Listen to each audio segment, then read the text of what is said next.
will turn it over to Senator Jean Shaheen. Thank you, Senator Klobuchar. Good morning.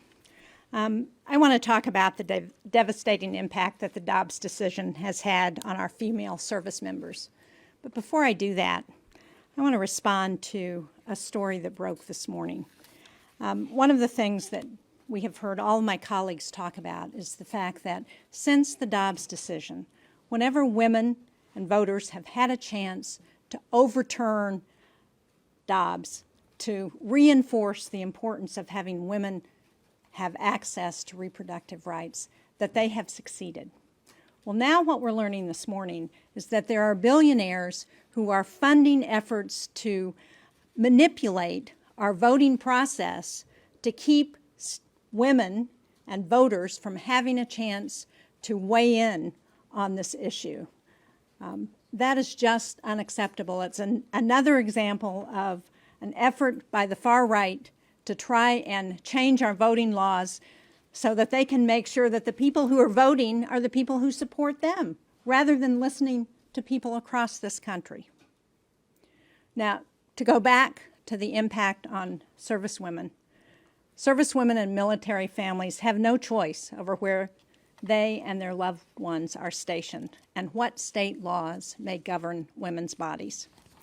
Odds are that women who are stationed in Republican-controlled states have lost reproductive freedoms.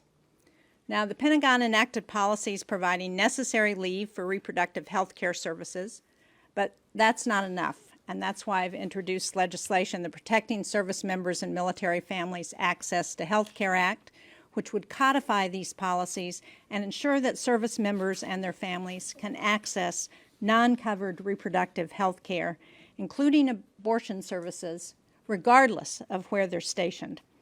Last Thursday, Senator Murray and I had a chance to hear from a young woman who was in the military for 4 years. During that time, she needed an abortion. She told us that she was afraid to tell her commanding officer that she had to go someplace to get her health care because she was afraid she would be drummed out of the Army. She had a reaction to the abortion. She went into shock. She said she had to go back to work, and she was afraid to tell anybody why she was so ill because, again, she was afraid she would be drummed out of the Army. 17% of the people in our military are women. Without those women, we would not be meeting our recruitment goals. We need to ensure that those women, like all of the men in the military, have access to the health care they need. That's what my legislation is about. We will be asking unanimous consent to move it this week. Thank you.